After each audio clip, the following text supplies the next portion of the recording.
เชื่อไหมครับว่าอาณาจักรที่ยิ่งใหญ่ที่สุดแห่งหนึ่งของโลกถูกสร้างขึ้นกลางผืนป่าอุษาคเนย์ด้วยระบบจัดการที่ซับซ้อนจนโลกปัจจุบันยังต้องทึ่ง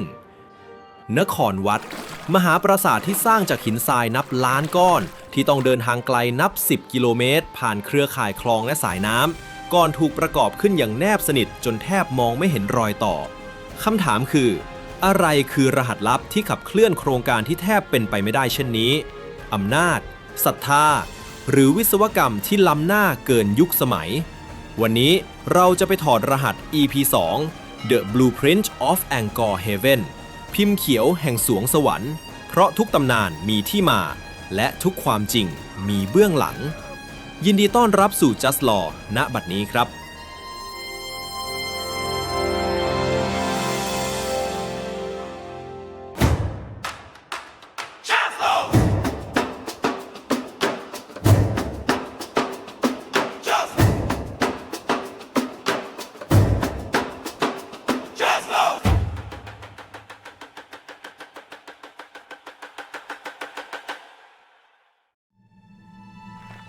จุดเริ่มต้นของยุครุ่งเรืองที่สุดยุคหนึ่งของจักรวรรดิขอมอยู่ที่ชายผู้ทะเยอทะยานที่สุดคนหนึ่งในประวัติศาสตร์พระเจ้าสุริยะวรมันที่2พระองค์เสด็จขึ้นครองราชย์ในปีพุทธศักราช 1656 หรือคริสตศักราช 1113 และครองราชย์ยาวนานถึง 37 ปีตลอดระยะเวลาที่พระองค์อยู่ในอำนาจพระองค์ไม่ได้แค่ขยายดินแดนแต่พระองค์มุ่งมั่นที่จะเปลี่ยนผ่านอาณาจักรขอมให้กลายเป็นศูนย์กลางของจักรวาลซึ่งโปรเจกต์ที่ยิ่งใหญ่ที่สุดและเป็นดั่งมรดกชิ้นเอกของพระองค์ก็คือนครวัดนั่นเองครับนักประวัติศาสตร์เชื่อว่าการก่อสร้างนครวัดเริ่มต้นขึ้นในช่วงต้นรัชสมัยของพระองค์คือราวปีพุทธศักราช 1658 และใช้เวลาในการก่อสร้างต่อเนื่องยาวนานถึง 30-35 ปี โดยใช้แรงงานมหาศาลและทรัพยากรที่ประเมินค่าไม่ได้เพื่อเนรมิตสวงสวรรค์บนดินแห่งนี้ให้สำเร็จ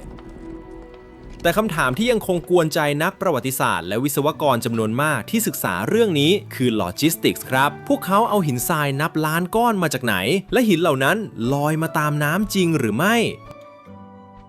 แม้เราจะรู้ว่าหินถูกขนส่งมาจากเทือกเขาพนมกุเลนที่ห่างออกไปกว่า40กิโลเมตรแต่การขนส่งหินน้ำหนักรวมมหาศาลผ่านเส้นทางน้ำที่ซับซ้อนด้วยเทคโนโลยีโบราณนั้นยังคงเป็นปริศนาที่ท้าทายจินตนาการของเราอยู่เสมอนักวิชาการหลายคนเชื่อว่าชาวขอมอาศัยเครือข่ายคลองและระบบทางน้ำเป็นเส้นทางลำเลียงหลักโดยใช้แพ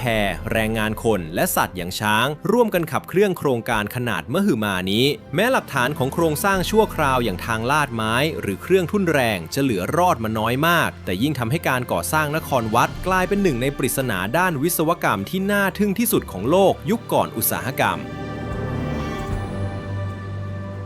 และสิ่งที่น่าทึ่งไม่แพ้กันคือความละเอียดของงานแกะสลักและการเข้าลิ่มของหินจำนวนมหาศาลแม้จะใช้เครื่องมือเหล็กพื้นฐานของยุคนั้นแต่งานช่างของอังกอร์กลับมีความประณีตจนทำให้นักวิจัยยังศึกษาเทคนิคและระบบจัดการแรงงานของพวกเขามาจนถึงทุกวันนี้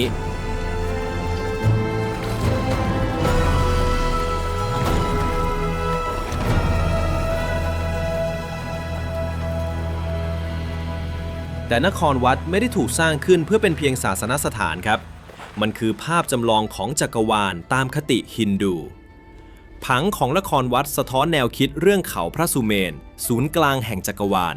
ขณะที่แนวอาคารและตำแหน่งของปราสาทหลายส่วนยังมีความสัมพันธ์กับการเคลื่อนที่ของดวงอาทิตย์และพิธีกรรมทางศาสนาอย่างมีนัยสำคัญ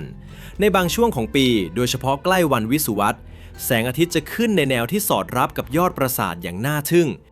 จนหลายคนมองว่านครวัดไม่ใช่แค่ศาสนสถานแต่เป็นทั้งสัญลักษณ์แห่งจักรวาลอำนาจและระเบียบของโลกหินแต่ละก้อนของนครวัดจึงไม่ใช่แค่สิ่งก่อสร้างแต่มันคือการประกาศอำนาจครับลองจินตนาการดูนะครับใครก็ตามที่ยืนอยู่เบื้องหน้าปราสาทมหึมาแห่งนี้ในศตวรรษที่12ย่อมหนีไม่พ้นความรู้สึกที่ว่าตนเองนั้นช่างเล็กจ้อยเหลือเกินและเชื่อผมเถอะครับว่านั่นไม่ใช่เรื่องบังเอิญแต่คือกลยุทธ์จิตวิทยาที่พระเจ้าสุริยะวรมันที่2ทรงวางเอาไว้ตั้งแต่วันแรก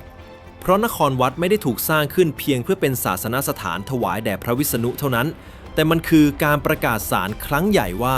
กษัตริย์ขอมผู้นี้ไม่ใช่แค่ผู้ปกครองแผ่นดินแต่เป็นผู้ที่ได้รับอานัตแห่งอำนาจโดยตรงมาจากจักรวาลที่น่าสนใจคือหากเราย้อนดูประวัติศาสตร์กษัตริย์ขอมองค์ก่อนๆส่วนใหญ่มักเลือกสถาปนาตนเองเป็นร่างจำแรงของพระศิวะตามธรรมเนียมปฏิบัติเดิมแต่พระเจ้าสุริยะวรมันที่2ทรงตัดสินใจฉีกกฎเดิมทิ้งทั้งหมดครับพระองค์เลือกที่จะเดินในเส้นทางที่ต่างออกไปโดยการยกสถานะตนเองเป็นร่างจำแรงของพระวิษณุซึ่งนับเป็นหมากเกมการเมืองที่เฉียบคมที่สุดในยุคนั้นเพราะในคติฮินดูพระวิษณุคือเทพผู้คอยปกป้องและทำรงรักษาโลกการผูกชื่อตัวเองเข้ากับเทพองค์นี้จึงเปลี่ยนบทบาทของพระองค์จากนักรบผู้พิชิตที่กษัตริย์องค์อื่นเป็นกันให้กลายเป็นผู้รักษาความสงบสุขของจักรวาลซึ่งนั่นทำให้พระองค์กลายเป็นบุคคลศักดิ์สิทธิ์ที่ใครก็ไม่อาจแตะต้องและไม่มีใครกล้าตั้งคำถามครับ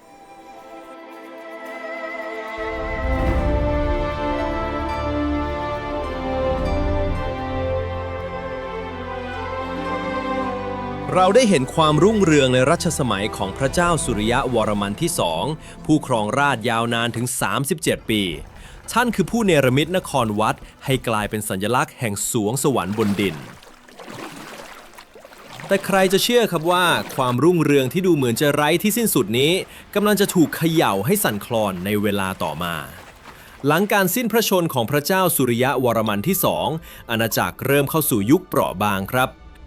พระเจ้ายโสวรมันที่2ขึ้นครองราชย์ต่อในปีพุทธศักราช 1703 แต่รัชสมัยของพระองค์กลับสั้นนักเพียง 6 ปีก็ถูกกบฏแย่งชิงราชสมบัติโดยพระเจ้าตรีภูวนาธิตยวรมันในปีพุทธศักราช 1709 และนี่คือจุดเริ่มต้นของโศกนาฏกรรมที่ไม่มีใครคาดคิดในยุคของพระเจ้าตรีภูวนาธิตยวรมันระบบที่เคยแข็งแกร่งเริ่มพังทลายลงครับและนั่นเปิดโอกาสให้คู่ปรับตัวฉกาจอย่างอาณาจักรจามป่าบุกจู่โจมหลายคนอาจสงสัยว่าจามคือใครทำไมถึงเจาะใจกลางขอมได้ง่ายขนาดนั้นคำตอบคือ จามป่าไม่ใช่คนป่าเถื่อนครับแต่พวกเขาคือนักเดินเรือและนักรบที่เชี่ยวชาญในทะเลอุษาคเนย์ตั้งอยู่บนชายฝั่งเวียดนามกลางพวกเขานับถือฮินดูและมีอารยธรรมที่รุ่งเรืองไม่แพ้ขอมสงครามระหว่างขอมและจามจึงไม่ใช่แค่เรื่องของอาณาเขตแต่มันคือการแย่งชิงอำนาจคุมเส้นทางการค้าทางทะเลที่เปรียบดังเส้นเลือดใหญ่ของภูมิภาคนี้ในปีพุทธศักราช 1720 กองทัพจามแสดงให้โลกเห็นถึงความอัจฉริยะในการทำสงครามพวกเขาไม่ได้มาทางบกแต่ใช้รหัสลับเดียวกับขอมครับคือการเดินเรือผ่านระบบคลองที่เชื่อมต่อกันพวกเขาใช้เรือรบขนาดเล็กบุกจู่โจมแบบสายฟ้าแลบเข้ามาถึงใจกลางราชธานีนครวัดและเมืองเก่าถูกปล้นสะดมและทำลายความเชื่อมั่นในเทวราชาพังทลายลงในพริบตานี่คือบทเรียนราคาแพงที่สอนให้ขอมรู้ว่าระบบชลประทานที่เป็นเกราะป้องกันเมืองอาจกลายเป็นประตูต้อนรับศัตรูหากขาดการบริหารจัดการที่เฉียบคมในความมืดมิดที่อาณาจักรแทบจะล่มสลายวีรบุรุษผู้กอบกู้ก็ปรากฏตัวครับในปีพุทธศักราช 1724 พระเจ้าชัยวรมันที่ 7 ก้าวขึ้นสู่อำนาจหลังจากขับไล่กองทัพจามได้สำเร็จท่านไม่ได้เพียงแค่กอบกู้เอกราชแต่ท่านเลือกล้างไพ่ระบบความเชื่อเดิมทั้งหมดท่านเปลี่ยนผ่านจากฮินดูสู่พุทธศาสนาเปลี่ยนสถานะจากเทพเจ้าผู้สูงส่งมาเป็นพระโพธิสัตว์ผู้เมตตาเพื่อรวมใจประชาชนที่บอบช้ำจากสงครามให้กลับมาเป็นหนึ่งเดียวอีกครั้งจากความพ่ายแพ้ในอดีตสู่ความรุ่งเรืองในรูปแบบใหม่ที่เน้นสวัสดิการสังคมนี่แหละครับคือจุดเริ่มต้นของ Smart City ที่โลกยุคโบราณต้องจารึกชื่อไว้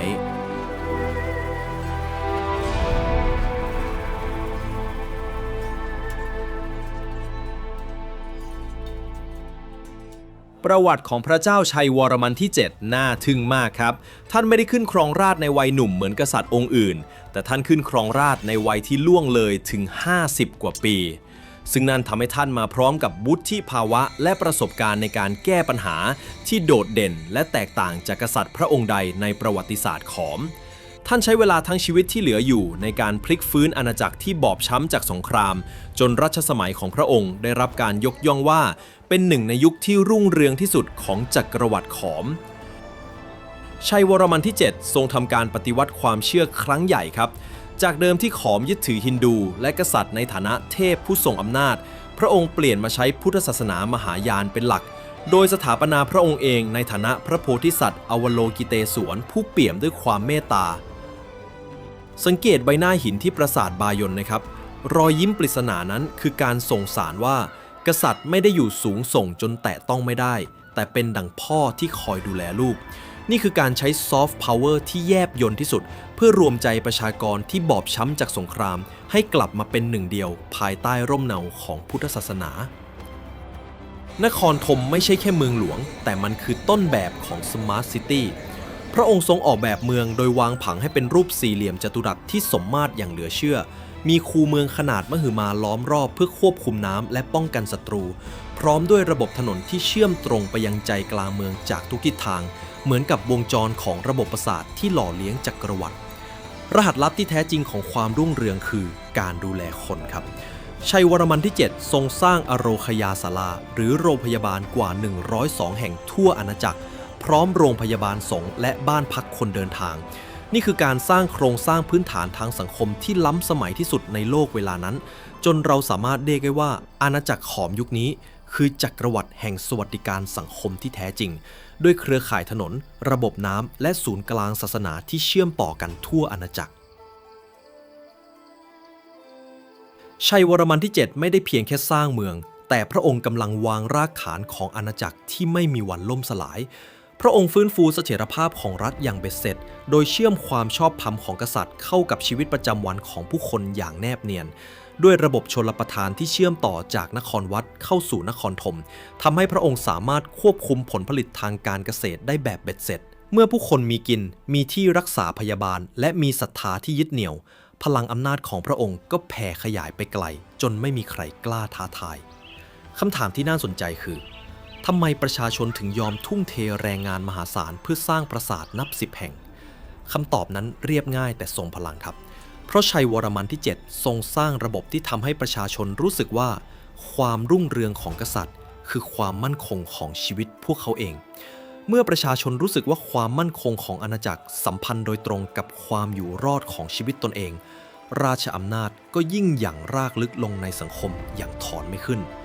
นี่คือรหัสลับที่เปลี่ยนพลังงานของมนุษย์นับแสนให้กลายเป็นสิ่งก่อสร้างที่ต้านทานการเวลาได้นานนับพันปี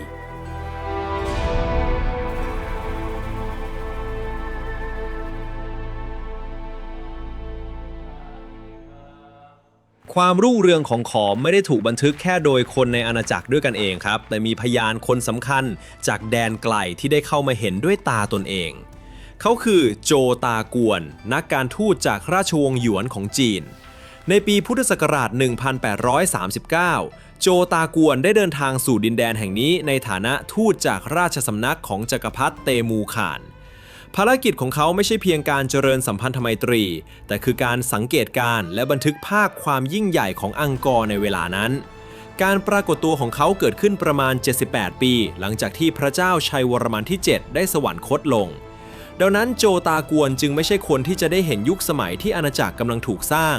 แต่เขาคือคนที่เดินเข้ามาเห็นผลผลิตอันมหาศาลจากระบบที่พระองค์ทิ้งไว้ให้ตลอดระยะเวลา1 ปีที่เขาพำนักอยู่ในนครธมโจตากวนได้เห็นอาณาจักรที่ยังคงดูยิ่งใหญ่และทรงพลังในสายตาชาวต่างชาติแต่หากเราอ่านบันทึกของเขาอย่างละเอียดเราจะพบว่ามันคือช่วงปลายของความรุ่งเรืองที่เริ่มแสดงรอยร้าวออกมาครับเขาเปรียบเสมือนพยานคนสำคัญที่เห็นอาณาจักรในวันที่ระบบที่เคยแข็งแกร่งกำลังถูกทดสอบโดยการเวลาก่อนที่อารยธรรมแห่งนี้จะค่อยๆเปลี่ยนแปลงและเลือนหายไปจากหน้าประวัติศาสตร์ในเวลาต่อมาในบันทึกที่โจตากวนเขียนขึ้นที่ชื่อว่าเจิ่นล่าเฟิงถูจี้หรือบันทึกว่าด้วยขนบธรรมเนียมประเพณีของเจิ่นละนั้นหลายคนอาจสงสัยครับว่าทำไมเขาถึงเรียกที่นี่ว่าเจิ่นละจริงๆแล้วนี่คือชื่อที่ทางการจีนใช้เรียกดินแดนแห่งนี้มาอย่างยาวนานในพงศาวดารราชสำนักครับโจตากวนจึงเลือกใช้ชื่อนี้ตามขนบเอกสารจีน พื่อให้ชาวจีนในยุคนั้นเข้าใจได้ทันทีว่าเขากำลังพูดถึงดินแดนใดในอุษาคเนย์ครับในบันทึกเล่มนี้โจตากวนได้ถ่ายทอดภาพของเมืองที่เต็มไปด้วยตลาดและการค้าที่คึกคักครับเขาเล่าถึงบทบาทสำคัญของผู้หญิงในกิจกรรมทางเศรษฐกิจซึ่งถือเป็นสิ่งที่น่าสนใจอย่างมากสำหรับสังคมในยุคนั้นการที่เขาพบเห็นทั้งผ้าไหมเครื่องประดับทองคำและกิจกรรมการแลกเปลี่ยนสินค้ามากมายสะท้อนให้เห็นว่าอังกอร์ไม่ได้เป็นเพียงศูนย์กลางการปกครองหรือที่ประทับของกษัตริย์เท่านั้นแต่ยังเป็นศูนย์กลางทางเศรษฐกิจและการค้าที่สำคัญแห่งหนึ่งของอุษาคเนย์อีกด้วยนอกจากนี้เขายังได้บันทึกรายละเอียดของพิธีกรรมทางศาสนาวิถีชีวิตของผู้คนและความเป็นระเบียบเรียบร้อยในราชสำนักเอาไว้อย่างละเอียดซึ่งทั้งหมดนี้กลายเป็นหลักฐานชั้นเยี่ยมที่ช่วยให้เราเห็นภาพความซับซ้อนของรัฐอังกอร์ในช่วงปลายยุครุ่งเรืองและเข้าใจได้ว่าทำไมอาณาจักรแห่งนี้จึงยังคงเป็นหนึ่งในมหาอำนาจสำคัญของภูมิภาคในสายตาผู้ร่วมสมัยแต่ยิ่งอาณาจักรเติบโตมากเท่าไหร่ภาระในการรักษาระบบทั้งหมดก็ยิ่งหนักขึ้นเท่านั้นการสร้างปราสาทหินขนาดมหึมาระบบถนนคลองและศาสนสถานจำนวนมากต้องอาศัยแรงงานทรัพยากรและการจัดการในระดับมหาศาลนักวิชาการยุคใหม่จำนวนหนึ่งมองว่าความซับซ้อนของระบบเมืองอังกอร์อาจกลายเป็นทั้งจุดแข็งและจุดเปราะบางของจักรวรรดิในเวลาเดียวกันแม้โจตากวนจะบันทึกภาพของความรุ่งเรืองไว้ด้วยความชื่นชมแต่เมื่อมองย้อนกลับจากปัจจุบันเราอาจกำลังเห็นอาณาจักรที่กำลังเข้าใกล้จุดสูงสุดของตัวเองก่อนที่รอยร้าวบางอย่างจะเริ่มปรากฏขึ้นอย่างช้าๆ